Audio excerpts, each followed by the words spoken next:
Good afternoon, boys and girls. It's Miss Cheryl again. I'm bringing you your Puggles lesson for tonight.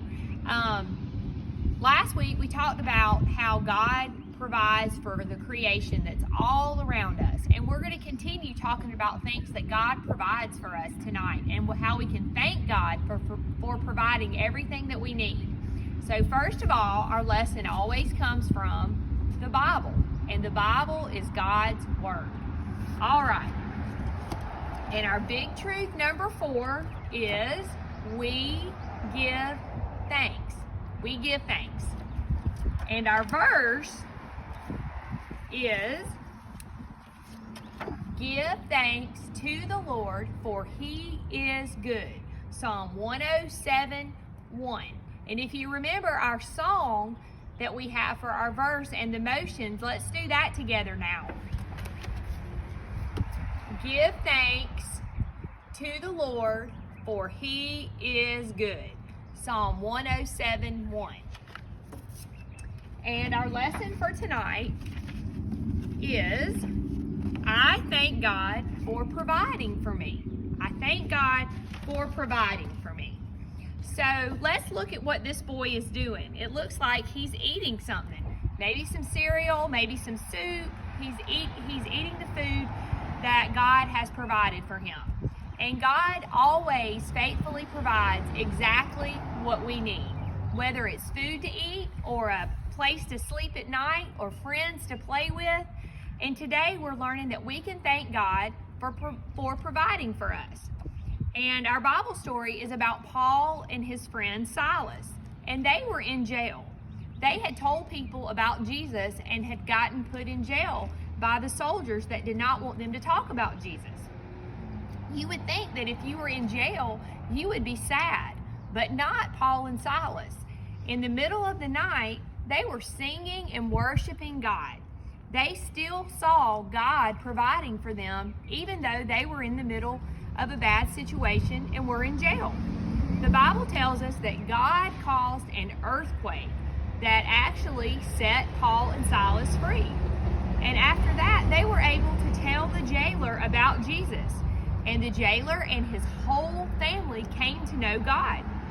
So Paul and Silas went on to the next city and continued to tell about the amazing love that Jesus has for each one of us.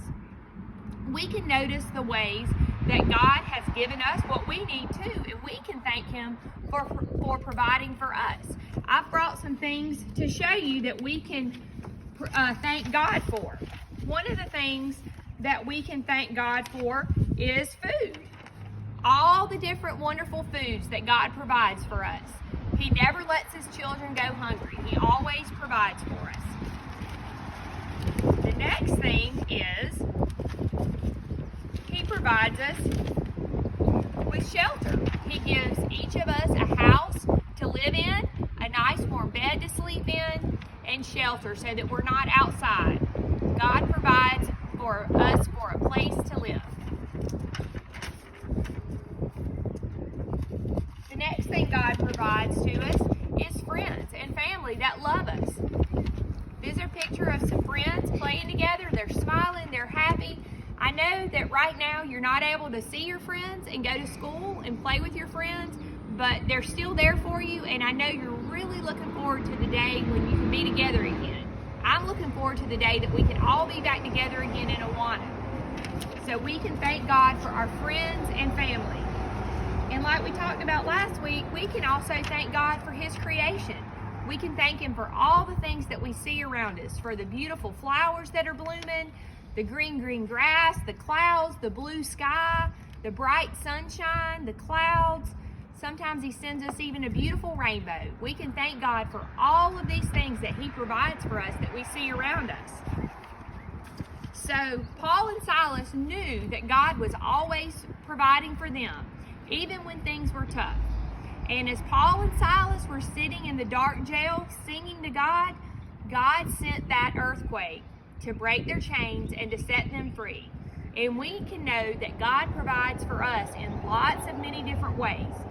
By the food that we eat, the houses that He gives us, and the warm beds to sleep in at night, and our friends to play with, and the beautiful creation that's all around us. We can always be thankful for the way that God provides for us, even in the midst of a bad situation.